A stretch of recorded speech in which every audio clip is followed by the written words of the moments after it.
MSW Media.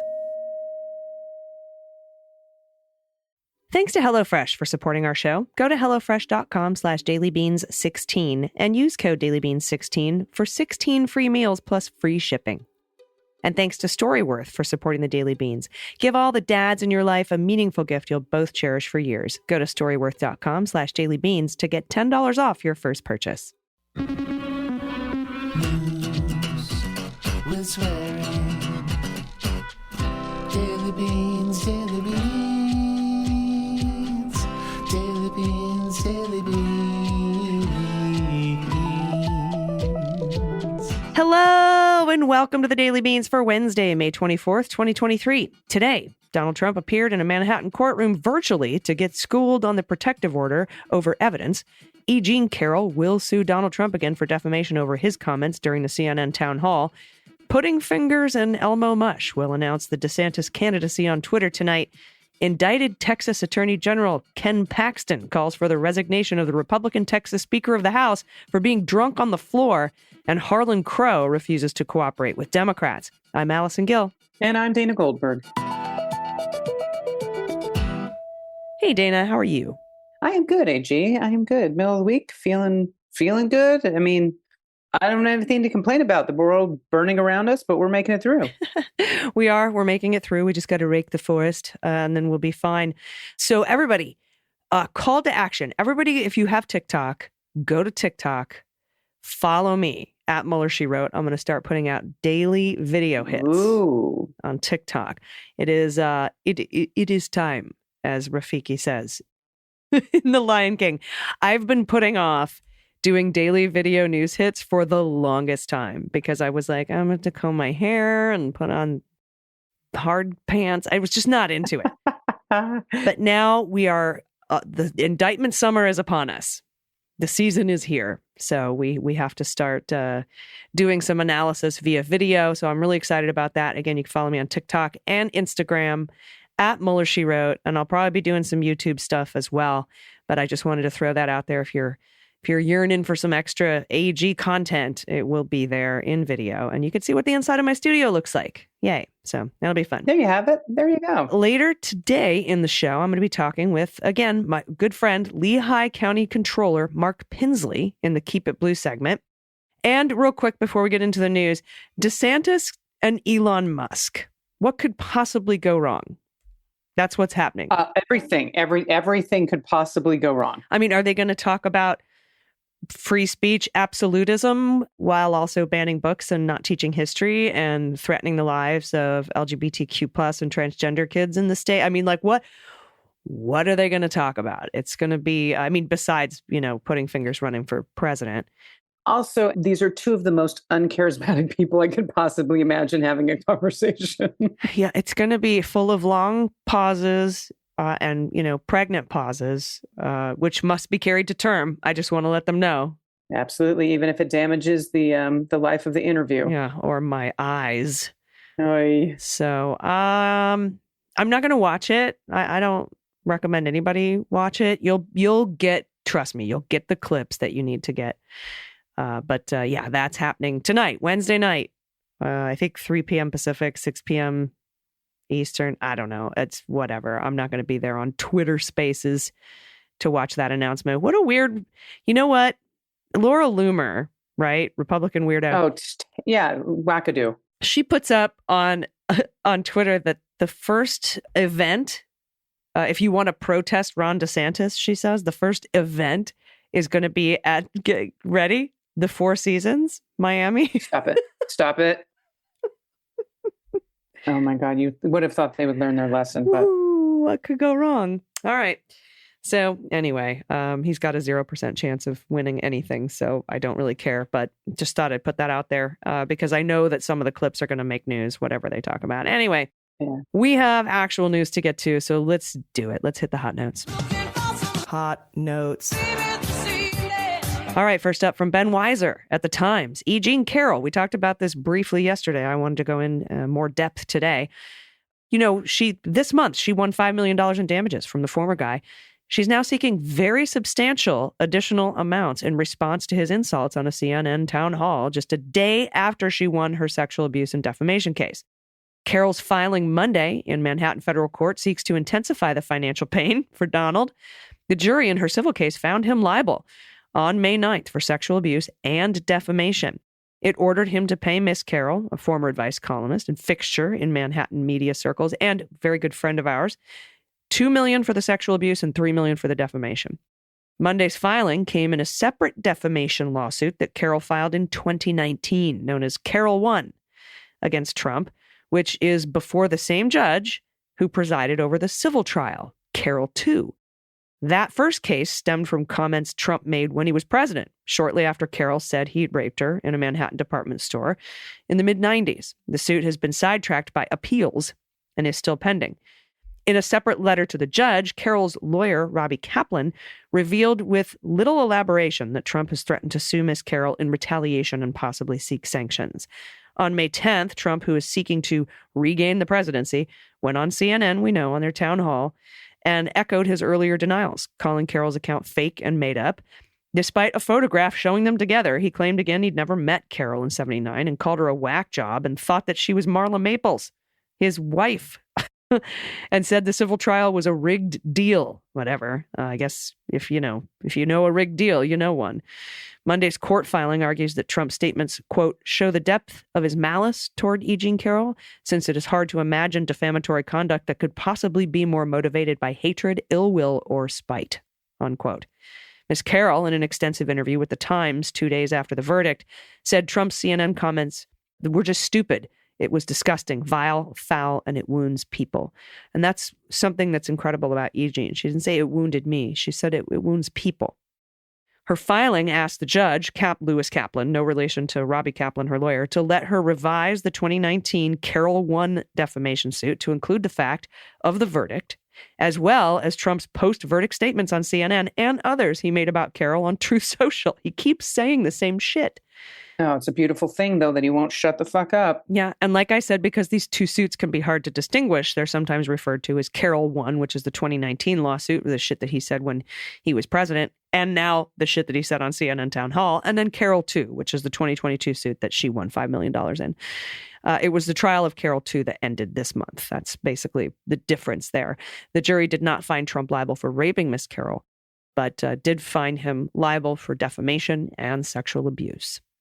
Thank you so much, AG. And this is from The Guardian. Lawyers for Harlan Crow, that guy. You know, he is the right-wing billionaire whose friendship with and gifts to the conservative Supreme Court Justice Clarence Thomas, well, those are the focus of swirling scandal. They've rejected Senate Democrats' request for answers about the relationship. Harlan Crow will not respond. In a letter first reported by Bloomberg News on Tuesday, lawyers for Crow rejected requests from Dick Durbin, the Illinois Democrat who chairs the Senate Judiciary Committee, for a list of gifts to Thomas. Durbin's committee, the letter said, had not identified a valid legislative purpose for its investigation and is not authorized to conduct an ethics investigation of a Supreme Court justice. Well, Democrats on the committee, the lawyers said, were, and I quote, targeting Justice Thomas for special and unwarranted opprobrium? Sure. That's the first time I've seen that one. Oh, thank goodness. I was like, oh, here's another one. Opprobrium. I'm going to look that up right after we record. Now, Durbin told Bloomberg, and this is another quote, Harlan Crow believes the secrecy of his lavish gifts to Justice Thomas is more important than the reputation of the highest court of law in this land. He is wrong. Supreme Court justices are covered by federal judiciary ethics rules, but in practice govern themselves. That's a terrifying statement.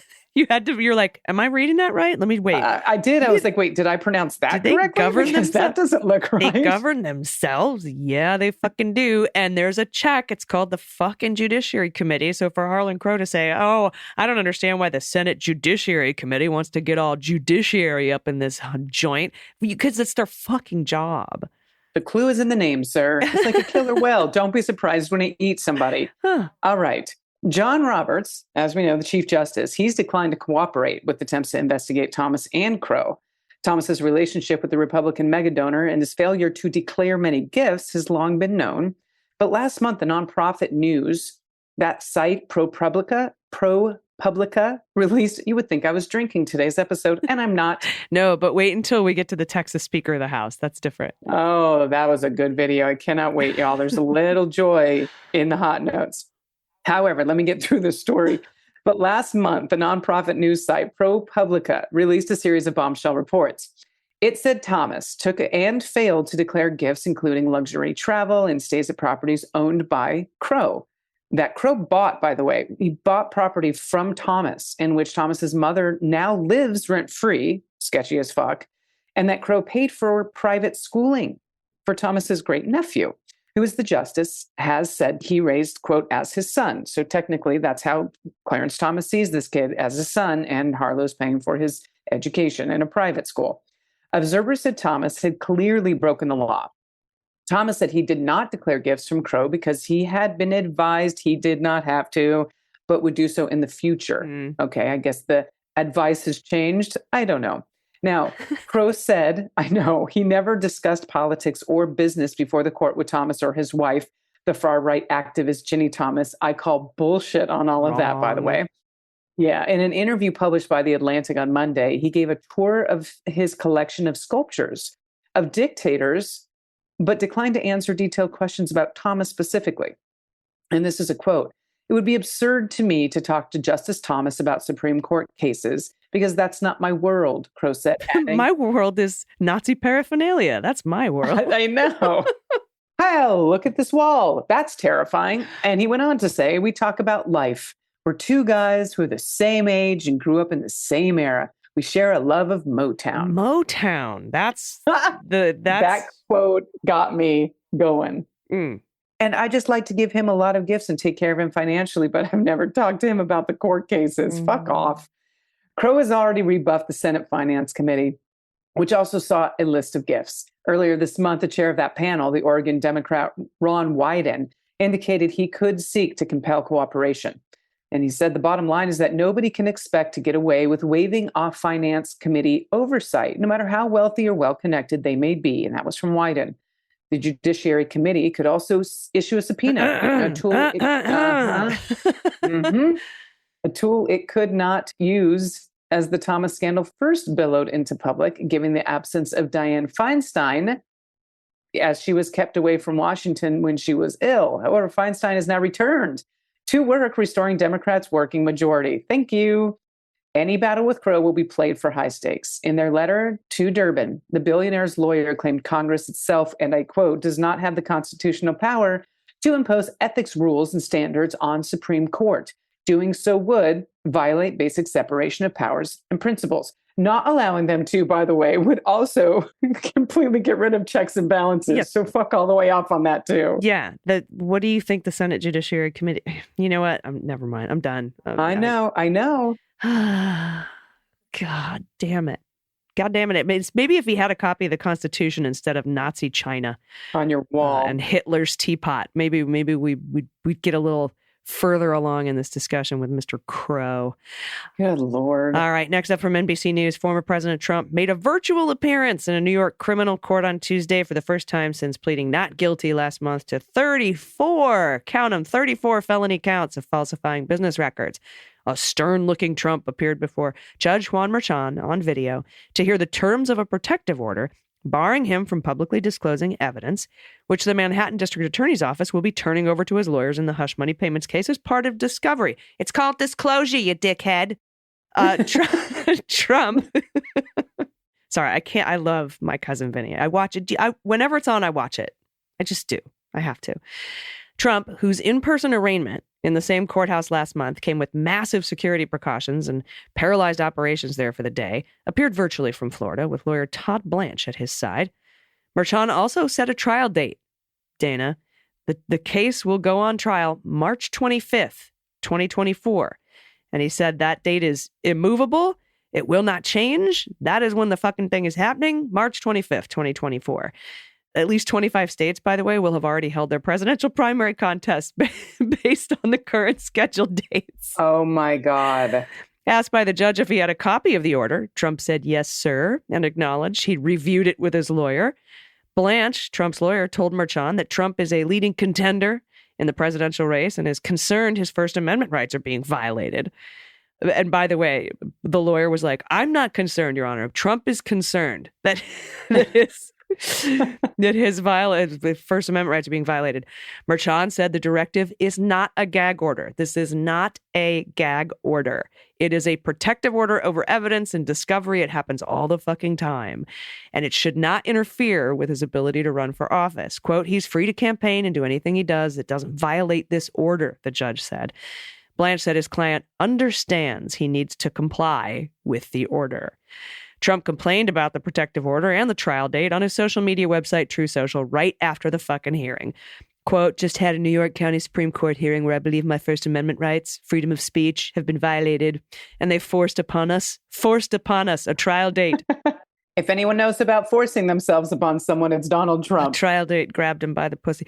Forced upon us a trial date of March 25th, right in the middle of the primary season. Very unfair, but this is exactly what the radical left Democrats wanted. It's called election interference, he wrote. Prosecutors had argued that the virtual appearance was necessary to keep Trump from releasing confidential information in the case and then claim he had not been familiar with the terms of the order. Merchan, sat him down. Do you understand the words that are coming out of my mouth? They sat him the fuck down.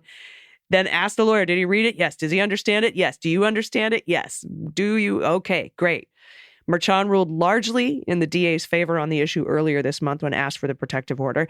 His order held that anyone with access to the evidence being turned over to Trump's team by state prosecutors, quote, shall not copy, disseminate, or disclose the material to third parties, including social media platforms, without prior approval from the court. Merchan's order also singled out Trump, saying he is allowed to review sensitive limited dissemination materials, but only in the presence of his lawyers, and shall not be permitted to copy, photograph, transcribe, or otherwise independently possess, eat, tear up, or flush down the toilet the limited dissemination materials. I wish that it had said that. I did add a couple of things for frill. Prosecutors from the Manhattan DA Alvin Bragg's office contended the order was necessary because of Trump's repeated public trashing of two of the witnesses in their case. That's Michael Cohen and Stormy Daniels. Trump's lawyers filed paperwork earlier this month trying to get the case moved out of New York into federal court. That request is still pending. And Dana, I saved the best for you. You really did. All right. Everyone, Attorney General Ken Paxton, also a piece of shit, but however, he's trying to do the right thing in this situation, said Tuesday that State House Speaker Dade Fillon should resign after accusing him of presiding over his chamber, and I quote, in a state of apparent debilitating intoxication. Paxton also asked the House General Investigating Committee to probe Fillon. God, there's the words on this. And he's the fellow Republican, by the way. They're on the same party. Paxton's call for Fillon's resignation came days after a video clip went viral that showed Fillon slurring his words while overseeing House floor proceedings Friday night. I want you to listen to this. Now, I have known people that have had strokes, and I've known people that are completely fucking hammered in public. So go ahead and hit that clip if you wouldn't mind. Mr. Campbell, send an amendment. The amendment is acceptable to the author. Is there objection to the opposite amendment? The chair has none. The amendment is adopted. The chair recognizes Mr. Johnson of Harris. Mr. Johnson of Harris to speak in opposition to the bill. All right, AG, you watched this too. The people have listened to this. No one asked if he was okay. Let me just continue the story. Now, after much consideration, it is with profound disappointment that I call on Speaker, this is Ken Paxton, that I call on Speaker Dade Fillon to resign at the end of his legislative session. This is from Paxton. He said that in a statement posted on Twitter. And this is a quote. His conduct has negatively impacted the legislative process and constitutes a failure to live up to his duty to the public. I would imagine that happened way before he got drunk, by the way. His conduct has negatively impacted the legislative process and continues as a failure to live up to his duty to the public. Excuse me. Okay. Now, I should read the rest of the story. Minutes later, I won't. Minutes later, Paxton also posted to Twitter a screenshot of a letter he sent to the chair of General Investigating Committee, and that's Rep. Andrew Murr. He's also a Republican in Junction, Texas, asking him to open, in quote, an investigation into Speaker Fillon for a violation of House rules, state law, and for conduct unbecoming his position. I don't know. I think it's probably the most I've smiled watching a Republican talk in a long time. Yeah, I think it's pretty becoming of his position too, because I'm sure he's a shitbag outside of that. The General Investigating Committee was meeting Tuesday afternoon, but does not publicly comment on any pending investigations. Now, Phelan's office did not immediately respond to a request for comment on Paxton's remarks. Texas Republicans regularly fight among themselves, but Paxton's comment Tuesday were striking, even by that standard. The 44-second clip of Phelan, which you just heard, began circulating on social media over the weekend. It was pushed by Phelan's intra-party critics, including former state rep Jonathan Stickland. Okay, so it was pushed by Republicans. It was also the subject of anonymous text messages deriding Phelan as drunk Dade. Oh, good one. Brutal. I know that. How long did you workshop that? I got it from the Ron DeSanctimonious hat of nicknames. Oh my God, they must have been so proud. Gone drunk Dade. Okay. Paxton has battled his own ethical troubles for years because he's been indicted, by the way, on several accounts. Months after taking office in 2015, he was indicted for security fraud linked to private business deals in 2011. More recently, he came under FBI investigation after top deputies accused him of abusing his office to help a wealthy donor. He has denied wrongdoing in both cases. In February, Paxton reached a $3.3 million settlement with 4 former deputies who had filed a whistleblower lawsuit against his agency, but lawmakers in both chambers have balked at authorized taxpayer dollars to pay for it. Now, Phelan himself has said he personally opposes it. In addition, the State Bar of Texas's commissions on lawyer discipline, they sued Paxton in 2022. This guy's a shitbag. He really is. He's a jerk. I know personal stories about him too. And they accused him of engaging in professional misconduct by making dishonest claims when he asked the U.S. Supreme Court to overturn Democrat Joe Biden's 2020 election victories in 4 swing states. But he did it when he was sober, though. Absolutely. So then it's okay. Paxton's bid to dismiss the lawsuit is before the Dallas-based Fifth Court of Appeals. We'll hear more about that in the coming days. Fifth Circuit. Ooh, that should be fun. I mean, that video. No one said anything. No one said, hey, dude, let's get him down. No one said, are you okay? No one was like, this is really bad. Part of me feels like everyone was like, let's record it, which someone did in the court in the chamber, and release the video. Yeah, I do want to say, and I don't know Mr. Phelan. We'll just call him Felon. I don't know his history. I don't know if he has trouble with addiction. I don't know if he has trouble with alcohol. And I just want to know, and and you feel this way, and I feel this way. Addiction is serious. It is a disease, and we need more care and healthcare in this country to deal with that. I don't know if that's what happened here, but he was shithoused on the floor.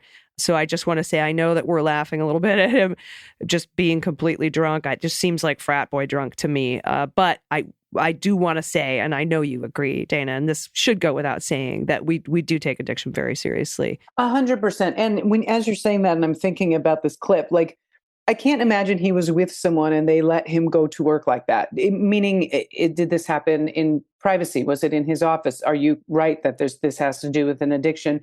And so, as you know, listeners, we're comedians. When something like this happens, I do hope that he is okay. But there is some joy in finding that these Republicans are at least being curtailed in some way, if they're not going to, because they're stripping the rights away from a lot of their constituents. So when something like this happens to a Republican, I hope that they're held accountable, but I do hope that he's okay. Yeah, and I do kind of secretly hope on some level that if he's having issues with self-medicating, it's because of the policies that he is putting forth, knowing that he is hurting and killing people with his anti-LGBTQ shit and his book banning shit.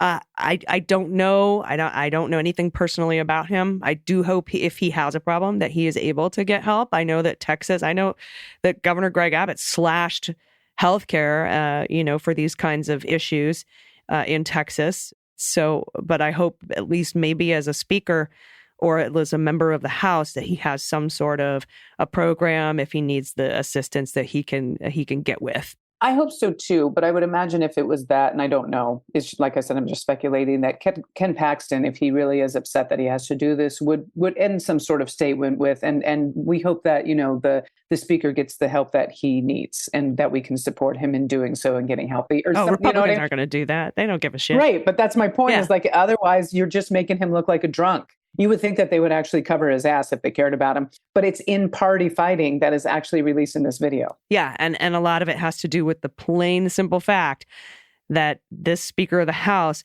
doesn't want taxpayer dollars to pay Ken Paxton's $3.3 million fine settlement that he has to pay for these 4 whistleblowers. And that's probably at the heart of this. Maybe Ken Paxton spiked his drink. We don't know. Yeah, could have been. Yeah, we don't know. Anyway, thank you so much for that story. Man, that clip is, it's tough to watch. And so, seriously, if he needs help, I hope he gets it. And if not, fuck off. All right, we'll be right back. We're going to talk to Lehigh County Controller and good friend of ours. It's going to be, we think he was on the show maybe last July, Mark Pinsley. And we're going to call it the Keep It Blue segment because he's running for controller again this November. We'll be right back with that. Stick around. After these messages, we'll be right back. Hey, everybody. I used to believe I had memorized all my mom's stories until one day she surprised me with a new one that I had never heard before. So for Mother's Day, I found a way to discover what other stories were hidden within her memory. And it turns out the best way to do that is with Storyworth. Storyworth is offering $10 off your first purchase at storyworth.com/dailybeans because Father's Day is coming up. I got this from my mom, but now Father's Day is coming up. And Storyworth is an online service that helps you and your loved ones connect through sharing stories and memories. It preserves them for years to come in a beautiful book. Every week, Storyworth emails your loved one a thought-provoking question of your choice from a vast pool of possible options. Each unique prompt asks questions you might have never thought, like what matters to you most in life, or what's your favorite vacation, or what are your favorite songs? What's the most adventurous thing you've ever done? Stuff like that. And they have prompts, or you can write your prompts. I really enjoyed reading what my mom had to say. And I've discovered stories and memories I never heard about and learned new things about stories I thought I really actually knew but didn't. And thanks to Storyworth, I found my mom once bumped into her favorite author on a business trip. And they had a very nice conversation. And then my mom came home with a signed copy of a first edition that she just happened to have on her. It was awesome. Now, after 1 year, Storyworth compiles all these questions and stories, including photos, into a beautiful keepsake book that the whole family can share for generations. And I'm excited to pass these stories on and life lessons to the future generations of my family. It is a time capsule that captured the tapestry of our loved ones and creates bonds that will transcend time. So give all the fathers in your life this Father's Day a meaningful gift you can both cherish for years to come. Storyworth. And right now, for a limited time, you can save $10 on your first purchase when you go to storyworth.com/dailybeans. That's story, STORY, worth, WRTH.com/dailybeans to save $10 on your first purchase. Hey, everybody. Welcome to be speaking with the Lehigh County Controller in Pennsylvania. He is currently the controller. He's running for controller again. The election is this November. Please welcome Mark Pinsley. Hi, Mark. Hi, Allison. Thanks for having me. I appreciate it. It's great to see you again. I haven't seen you. It's been like almost a year. Like last July was the last time we spoke. I know. Time flies when you're having fun. Fun. Ha ha ha. Exactly. You have a really sick idea of fun, my friend. No, I really do. But I wanted to talk to you today. First of all, you're running again, and that's fantastic because I want to talk about all the things you've been able to accomplish so far as a controller. But I really want to focus today on court reform because right now the Supreme Court has like an 18% approval rating. It's the lowest it's ever been. But these things, much like all the rest of our politics, everything starts locally. And I wanted to talk a little bit about your audits and reform that you're working on or thinking about in the local court system and how we might apply those kinds of ideas. Although, we have that whole Constitution thing we have to take into consideration.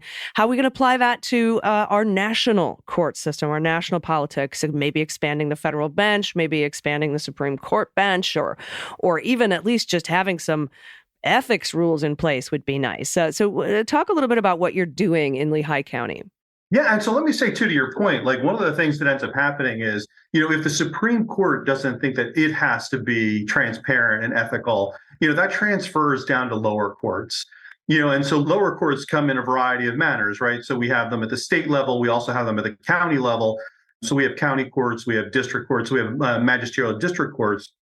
And there's been a couple of things that I've been trying to audit, as the controller. So one thing to remember is in Lehigh County, and it's probably true in many of the counties in Pennsylvania, about 71 cents on every dollar that goes to Lehigh County taxes goes towards law and order.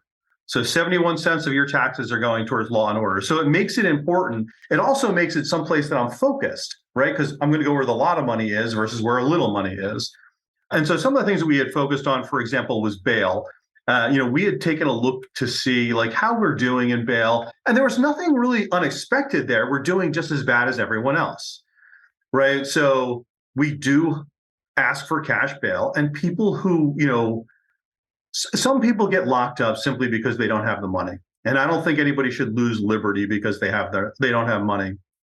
And this is an area where, the judges in particular, the people that are in charge of the courts, really don't want to have any transparency. So they don't, like, one of the audits that I'm trying to do right now is of pretrial services. So pretrial, as it says, is before the trial. Mm-hmm. Right. And so like an example of that would be, and this didn't happen in our courts, but in another court, there was a woman who came in, she had stolen food. So she had gone to the grocery store. She had scanned the lower cost item, but put the more expensive item in the bag.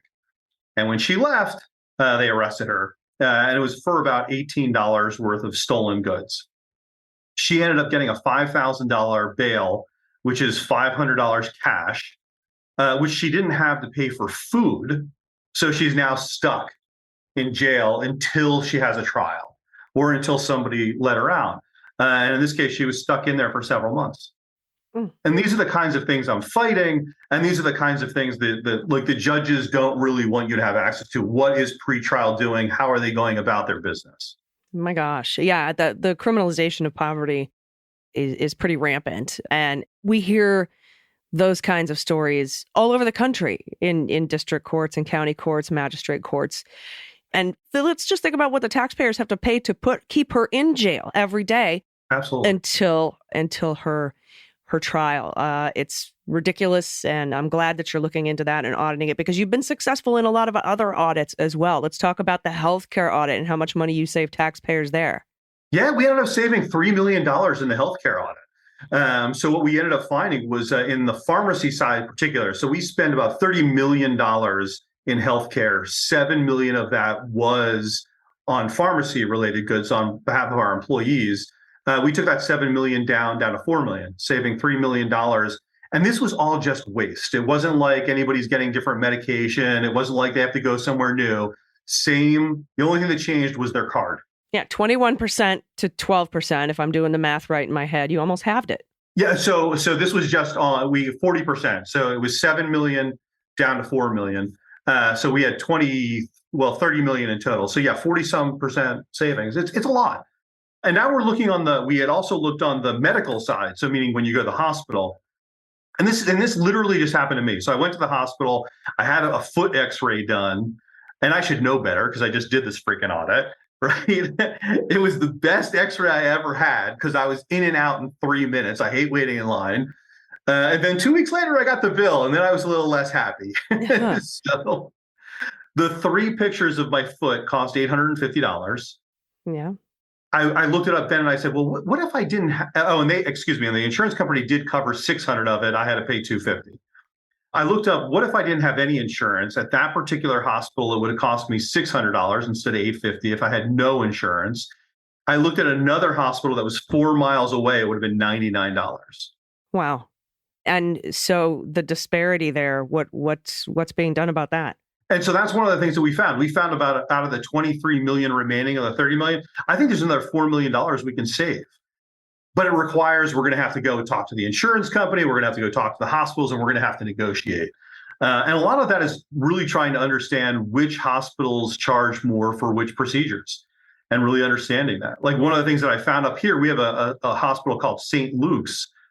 They're about a third the cost of the other major hospital that's up here when you're comparing at least cash to cash. It's hard to compare, insurance to insurance because not all of that information is available today. That's also a problem, right? Absolutely. Because it's supposed to be. We had a new law came out that the hospitals are supposed to be transparent, and they're not being yet. So transparent hospitals, transparent courts. What other tools are you using at your disposal as comptroller to ensure transparency in other agencies or other ways of life that improve the lives of Pennsylvanians. What else do you got on the table? Yeah, I mean, one of the other things we looked at, quite honestly, was energy. So, we spend about $1.2 million on electricity a year. That ends up being about 12 million kilowatts, I think. And so what we're trying to do is see is are there other ways of using that electricity, so solar, wind, can we invest in third parties that are currently getting ready to invest in, let's say, a solar farm? Can we buy a piece of that? So we're starting to look at things like that to see whether or not we can get greener using dollars that we're already spending. And saving money. Yeah. Yeah, saving money, and the other thing was cars. So we do a fleet audit every year as well. And we took a look at what the cost was of gasoline, especially this year, versus if we had gone hybrid or fully electric. For government cars. For government cars, right. And we would have saved a ton of money, as you can imagine, especially this year. Yeah, and it's weird too, because on the other side of the aisle, first of all, tell us who you're running against for controller coming up in November, because I'm interested in their sort of position. The opposing sides take really odd positions these days. They're getting more bold in their "we don't care" stance. What is your opponent like? Are they like that, or are they trying to sort of slip one past the voters? Yeah, so I think in this particular instance, if you were to look at resume to resume, right? So my background is in finance. His background is in a very nice field, actually. He helps people that have brain traumas. I don't know if he's a nurse or what his title is, actually, but from what I understand, he's doing a nice thing there. He doesn't really have any background in finance specifically. I think he was on school board as well. But as you said, the two of us haven't gotten into it yet because the primary just ended and neither one of us had a primary. So he's been quiet so far. So I can't really say what he's about. But I know that he doesn't have, his resume just doesn't speak to finance at all. Okay. Yeah. He's been in a position where he's been audited, not doing the audits. Right. Exactly. For a very long time. And as a former controller and auditor, I really appreciate that. You kind of have to have an eye for it. You have to sort of understand, when you talked about 71 cents of a dollar going toward law enforcement, well, if 71% of our money is going to that place, I want to make sure that we're maximizing the taxpayer dollar, because as controller, you are a steward of the taxpayer dollar. You have to ensure by the oath that you take, that you are taking care to spend the taxpayer dollar. And so, I think that coming from that background and having done it so well and so successfully for so long puts you in a position to continue to understand where to look, even just to know where to look. Thank you. Yeah, and that is half the key, right, is knowing where to look. And the healthcare is a good example. We had never audited healthcare prior to my coming in.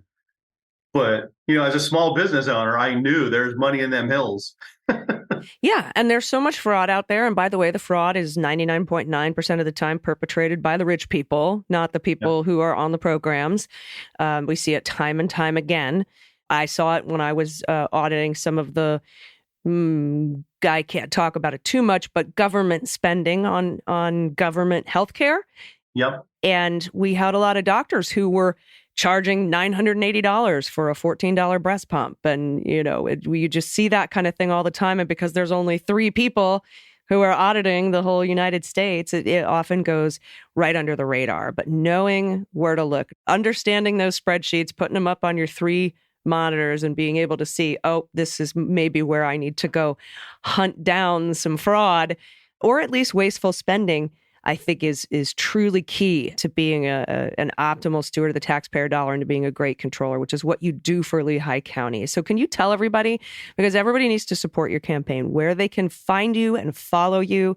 And of course, we're going to have you back again because these discussions are so important. And because they don't just apply to Lehigh County, they apply anywhere and everywhere. And of course, we encourage people to run for these positions who have expertise in these areas. And I think that your work can inform them. So where can people find and follow you?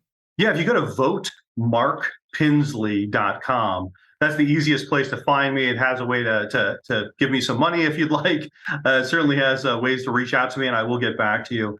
Yeah, and I think what you're saying is important too. I think that a lot of people, they know who the president is, they know who the congressperson is, but they don't know who their controller is or who their sheriff is. And they really should learn because these positions are important. They are. And that's Mark with a K. Yeah. Pinsley, P as in Peter, I, N as in Nancy, SLEY.com. So vote markpinsley.com. Yep. And every penny you give to Mark Pinsley will be spent the most wisely of all the pennies you might give to anybody else. So thank you so much for your time today. It was great to see you, and we will talk again soon. Sounds good. Thanks, Allison. I really appreciate it. Everybody stick around. We'll be right back with the good news. Hey, everybody, this spring, if you want fresh ingredients and masterful recipes to brighten up your kitchen, start using HelloFresh today. It's amazing. You'll be able to immerse yourself with seasonal symphonies of taste. It's a convenient thing, it's effortless, and every meal is absolutely delicious. When the spring sunshine is calling your name, don't call for takeout. Get HelloFresh instead. Go to HelloFresh.com/dailybeans16 and use code dailybeans16 for 16 free meals plus shipping. The grocery store can be stressful. It takes up a lot of time. You could say goodbye to all that hassle, and you have tasty, chef-curated meals delivered right to your door. You'll get what you're looking for, and having each meal pre-proportioned really helps cut down on your food waste. I call it a win-win. This May, in honor of Asian American Pacific Islander Heritage Month, HelloFresh is rolling out some special limited-time recipes with the help of Chef Sirbhi Sani, the genius behind the flavors at New York City's Tagmo restaurant. They're cooking up some authentic dishes that will take your taste buds on a delicious journey right from the comfort of your own kitchen. I'm excited because this week I get to try the crispy cheddar chicken with roasted broccoli and loaded bacon mashed potatoes. Yum.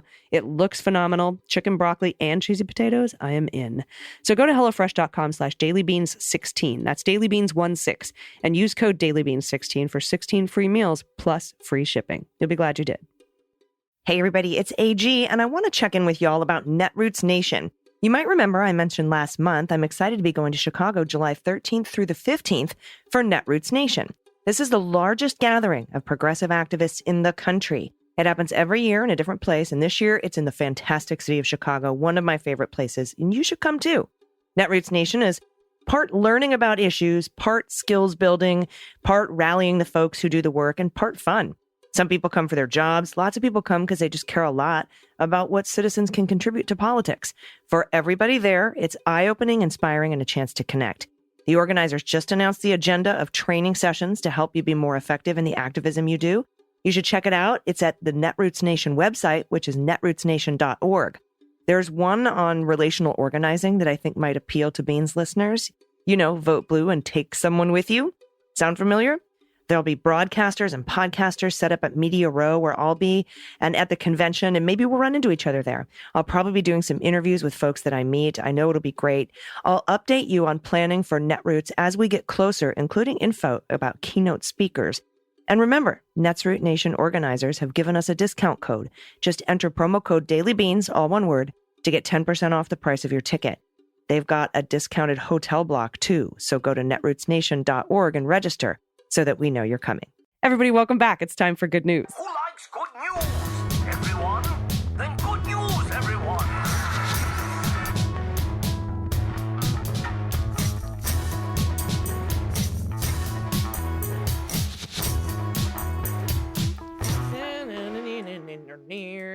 Good news, good news.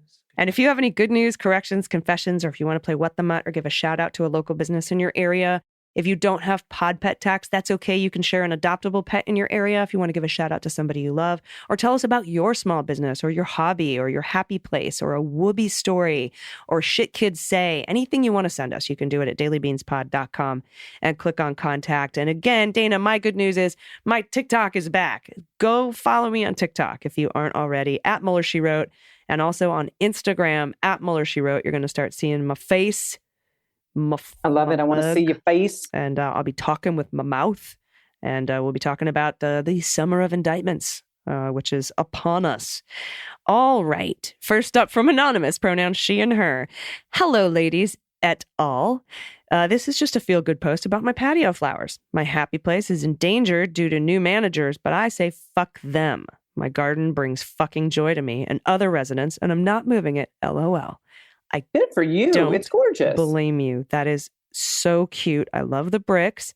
I love, oh gosh, the fish, the flag, the everything. It's beautiful. This is Good for you. Oh, this is so lovely. Oh, that's wonderful. No, new managers want you go. They're dead inside. Your new managers are dead inside. Yes, agreed. I love that garden.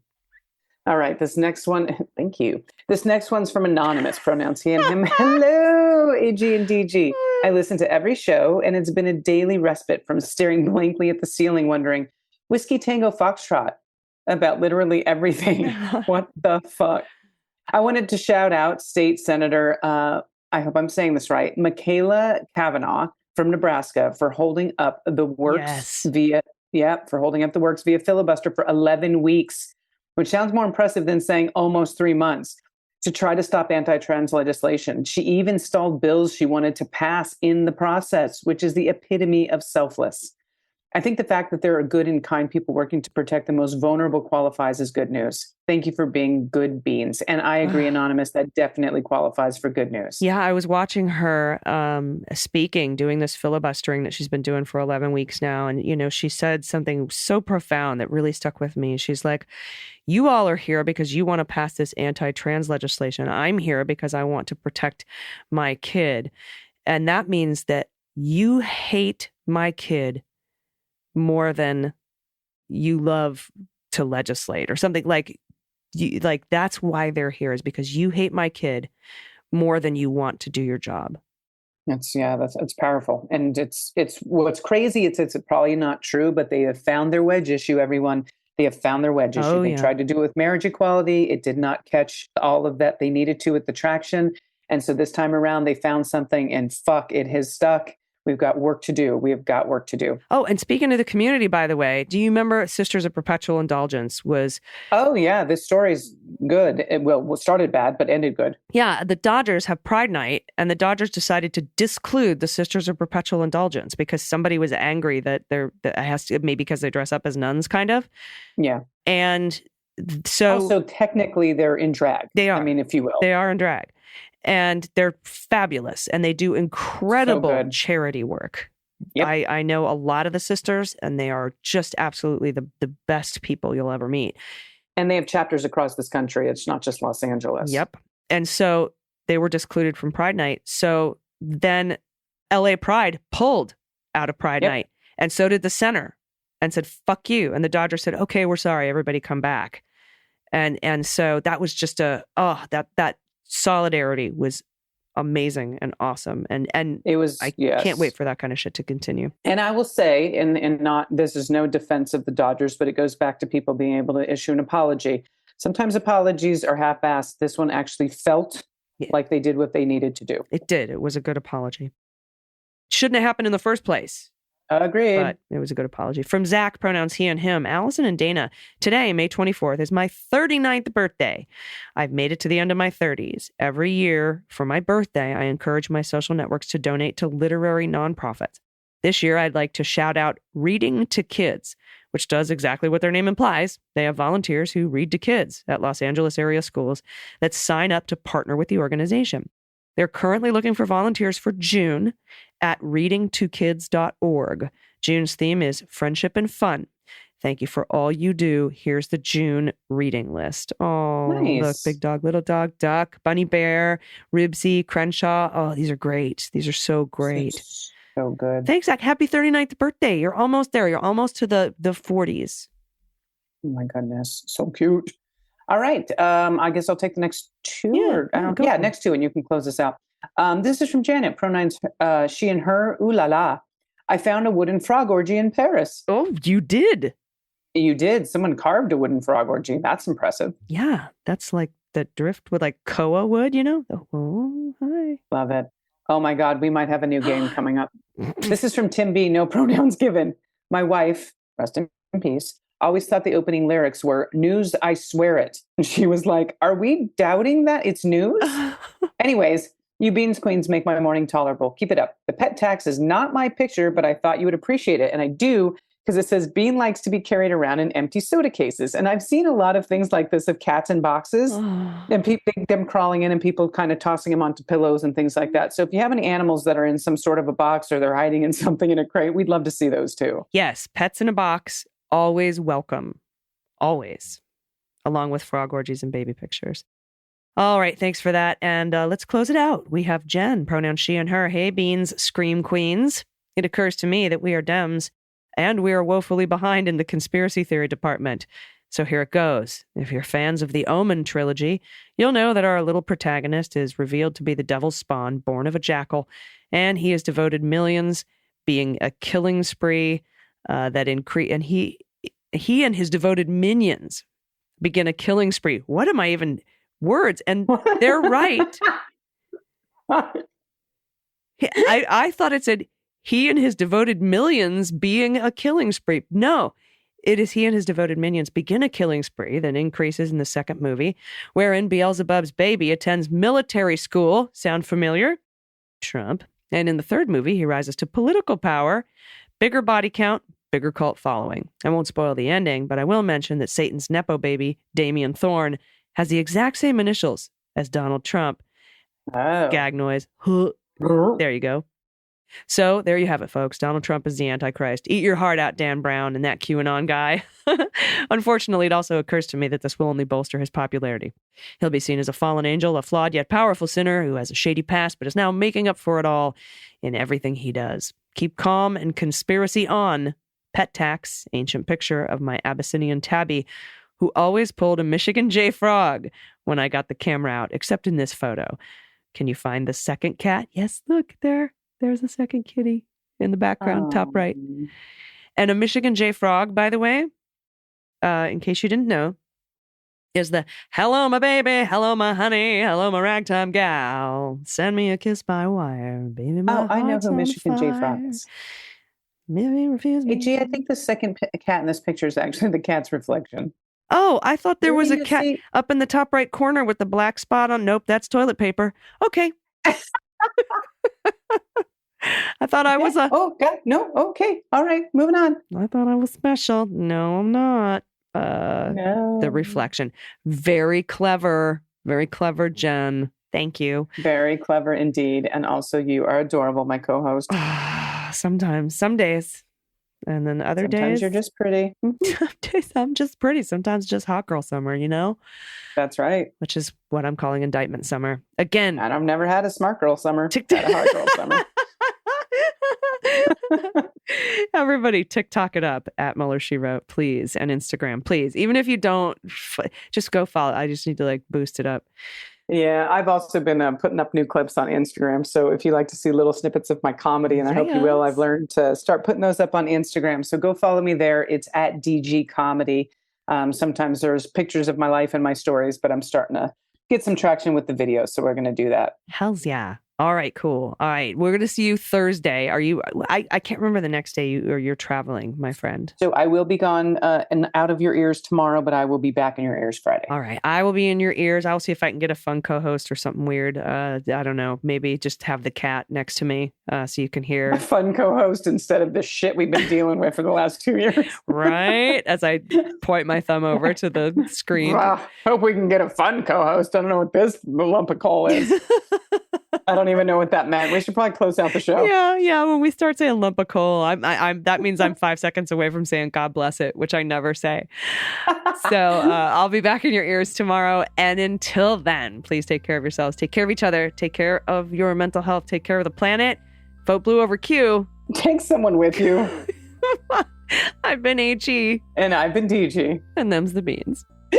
Excuse me. The Daily Beans is written and executive produced by Allison Gill with additional research and reporting by Dana Goldberg.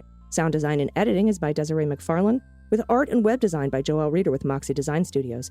Music for The Daily Beans is written and performed by They Might Be Giants, and the show is a proud member of the MSW Media Network, a collection of creator-owned podcasts dedicated to news, politics, and justice.